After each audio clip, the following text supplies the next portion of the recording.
Hello my loyal companions, welcome back to the channel. Today's video is going to be my Season 2 tier list, going over all of the rogues in Rogue Company right now with the new time to kill update and taking into account everything to find the best rogues and the most meta rogues for demolition in Rogue Company. If you do go on to enjoy the video or you just want to see daily, educational Rogue Company content, make sure you drop a like and subscribe to the channel. But for now, let's get into it.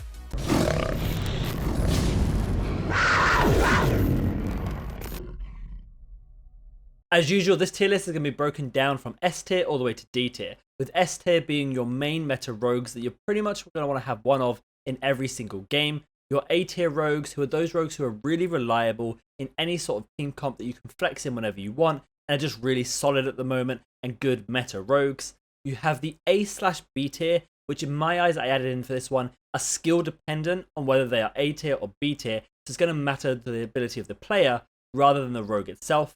You then have your B tier rogues who I feel are map dependent rather than full meta, and so you may only choose them on 2 or 3 maps out of the selection. We then have C tier, who I think are just a little bit underwhelming right now and could use some sort of buff or small change, or perhaps they just don't fit in to the AR DMR meta that we're currently in. And then finally D tier, who are rogues who I believe are completely unusable right now within the meta. If you're not interested in hearing about why each rogue is placed where or getting a few tips on each one, then you can skip to this timestamp.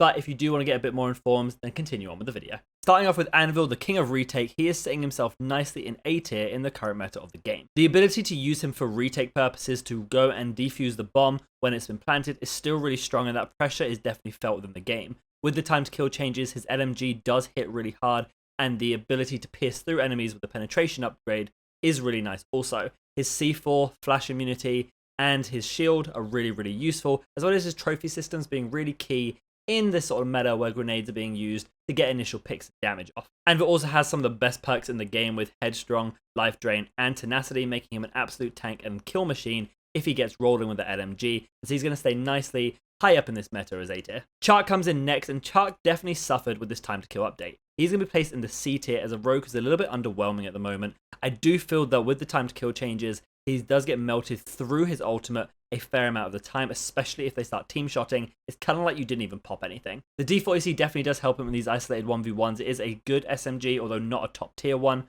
and his flashbangs do help eliminate some pressure and get some nice early aggression, although the Semtex is a little bit underwhelming with the tenacity update now. Also, I do think with his perk set of Life Drain and Replenish, he is really good in respawn modes such as Strikeout or King of the Hill. I don't think he has the same weight in Demolition, and therefore he will again be placed in that tier. Dahlia comes in next, and with the big buff to the MXR, the gun is back in full swing, and she is dominating once again. She has always been meta just due to the fact that her link, the passive sort of combinations you can get off, have been really strong. And now with the MXR being a good option to allow her to have some kill pressure too, she is looking really good, and she'll be placed up in the S tier as a rogue who is just going to be so solid and core for almost every single team comp you could think of running. Dallas comes in next, and Dallas has always for me been a good rogue in the right hand.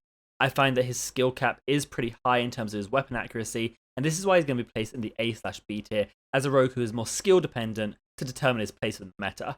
I don't think every Dallas is going to be that good, although the HRM is a much more forgiving option than the Devotion, and I do think that his snap time with 3 seconds is a little bit underwhelming, especially if they get cloaked, it goes to 1.5 seconds. So that isn't there, but the pressure of a Dallas snap on a flank and the padded step stalker combination can still be really good, and I think he definitely has a place. Again, it just depends on the ability of that player. Dima is going to come up next, and he definitely did benefit from the time to kill update in terms of his weapons. The K30 does slap, and the Mamba can deal massive damage very quickly nowadays. However, I do think when it comes to him in a demolition meta, the ability is not always the most useful. The EMPs are nice, and so is his grenade, and his pick pressure is definitely there, although he just doesn't feel as strong as so many other rogues in the game right now, even though his weapons slap. I feel like he's a little bit squishy with sort of no survivability, so he does get picked off pretty hard, and the resupply perk really isn't that beneficial for one life modes such as Demolition. Therefore, again, he's going to be in the C tier as a rogue who's just a little bit underwhelming right now. The Fixer is up next, and always been a controversial one I've always placed pretty low because I haven't seen the benefit of him when there are so many counter options. And whilst those counter options are still there, I do feel that Fixer is making maybe a slight return into the meta right now. I think he is very skill dependent, so he is going to be in this A/B tier.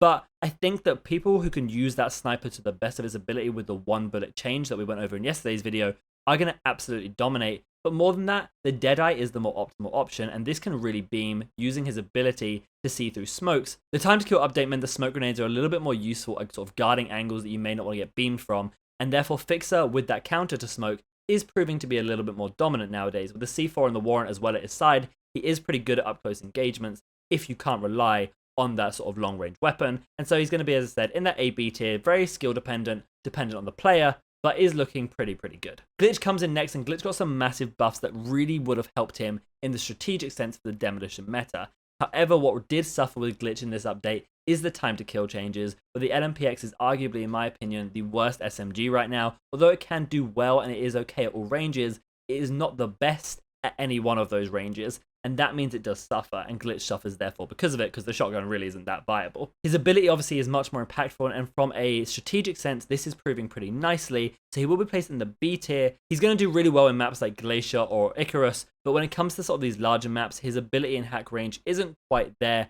to meet the requirements of these maps, and therefore he's not going to be so great in everything. Therefore, he is a map-dependent rogue, and he will be placed in this B tier. Kestrel comes in next, and whilst the Riptide did only get a small buff compared to the massive buffs of the other weapons in the assault rifle category, she is still really good. She has so much survivability with her stim shots, the bounce nade is great for pick potential, and her ultimate is almost a guaranteed kill if the person knows what they're doing. The Riptide and Knight are both good options in their respective classes, maybe not the best, but they can still absolutely beam, with the Riptide being a headshot monster if you can land those on. Kestrel is always going to be really strong due to her solo carry orientated nature. I'm seeing her banned a lot in ranked right now, and so she is going to be up in the S tier.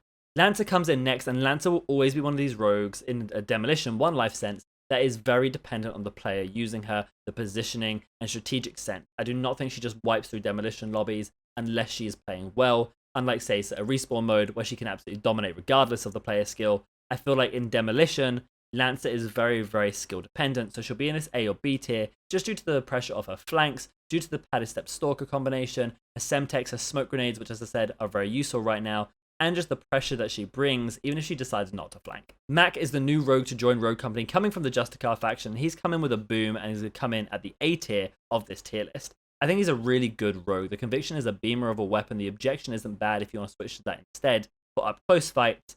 And when it comes to his passive and his perk set, he's looking really solid in the current meta of the game because he can just take advantage of those timed kills and can just hold down a corner so well with that pre-fire. He does suffer with his ability Light Bomb because it does have a very high skill cap that people are not quite used to using yet, and so he is suffering a little bit in this regard. But I think when people start to figure this out a little bit more and start using it in more optimal situations, he's going to be doing a lot better. I mean, he's still going to remain in that A tier. It's just that ability that's not pushing up to that S tier just yet for me. Phantom comes in next, and Phantom is going to fall into that A-B tier of player skill requirement. We all know that a cracked Phantom is going to ruin our day on any map.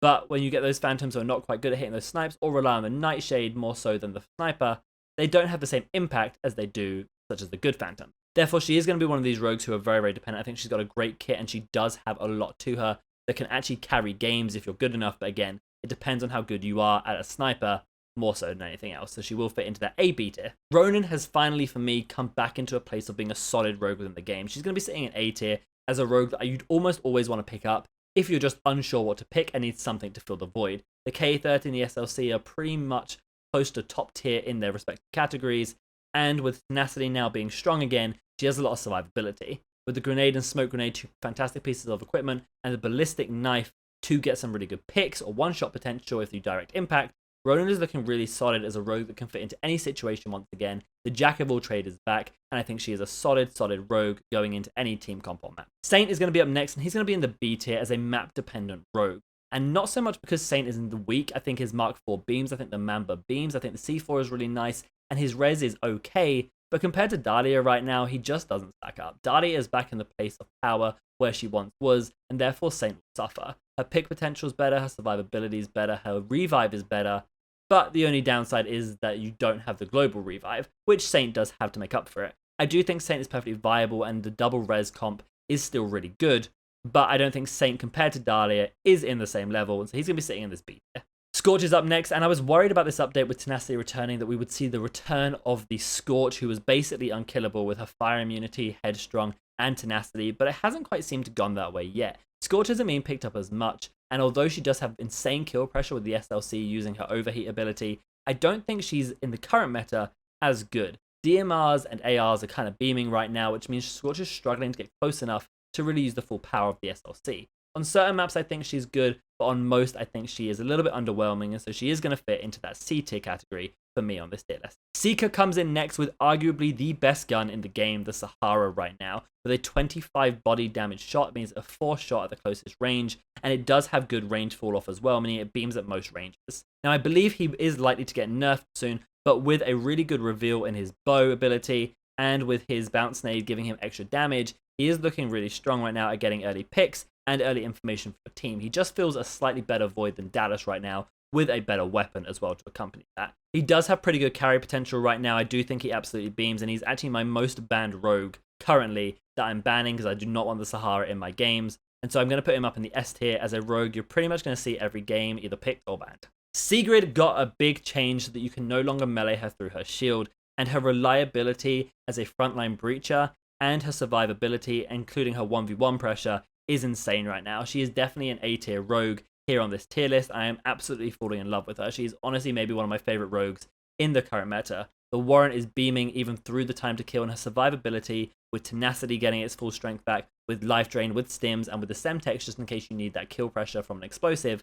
She's looking really, really good, and definitely one I'd recommend everybody picking up if you're looking for something different to play as. But she has a little bit of skill dependence to her. Overall, though, I think she's pretty reliable, and she, again, will fall into that A tier. Talon comes in next, and as I've talked about, the LMPX is not the best gun right now. The Deadeye is looking pretty good, as I mentioned with Fixer. I think Talon with this Deadeye playstyle is definitely the better option. With C4 and Tenacity, he's got good perks as well, and his ability is okay. It's not necessarily the best reveal. I think Dallas is more consistent. I think Seeker is better, but the Dart does have good usage. However, I just don't think he fits in the same sort of category as many of the other rogues on this tier list. I'm going to place him in the B tier as one you may put out on a certain few maps like Canals or even Factory, but he isn't really a rogue that I'd recommend everybody going for in the majority of situations. Trench coming in now as a really good rogue. The Dahlia Trench combo is certainly back if you want those double nades, but more than that, Trench with his weapons, the HRM and the MXR, are really strong right now. His barbed wire is certainly annoying. I've seen him banned on a few maps such as Icarus because of how annoying this is. The 3 trophies and now the trip mines, which are incredibly hard to see and are honestly getting some amazing picks for people. He's looking really good. He's in a good spot, and he's definitely an A tier rogue right now, as someone you pretty much want on many sides of the defensive matchup. Vi is up last, and Vi has always been a solid rogue. For me, he's been S tier in most of these tier lists, but she is going to be in the A tier for this one. I don't think her survivability really warrants her being a top tier rogue, nor do I think her weapons are the top of their class as such. I think the Nightshade definitely beams, and at an SMG kind of range up close, it actually is a really, really good contender, but I don't think she is as reliable as some of the S tier rogues, but she certainly falls into that A tier perfectly. Her zone control and her kill pressure with the Molotov and the poisons are really good. I just don't think necessarily she is a top tier rogue anymore, but definitely a reliable one you can pick up in many situations with a good perk set and a good set of weapons and utility to support her. That's going to be the completed tier list, guys, as you see on screen right now. This is the placement for every single rogue within the game, and of course my opinions have just been shared about every single one of them here in the video, and there'll be timestamps so you can go and have a look if you have a specific rogue you want to talk about. As always, guys, I want to know your opinions on the tier list and where you would place certain rogues, whether you agree or disagree, as long as it's respectful, down in the comments below. Okay then, guys, that takes us to the end of the video, and if you did enjoy, make sure you leave a like and subscribe to the channel. You can also come catch me on twitch.tv/RADTHARGAMING to see live gameplay commentaries, guides, Q&As, and playing with viewers. All the links you're going to need are down in the description below, but for now, I hope you have a fantastic day. And remember, be loyal, be brave, be relentless. I'll catch you in the next video.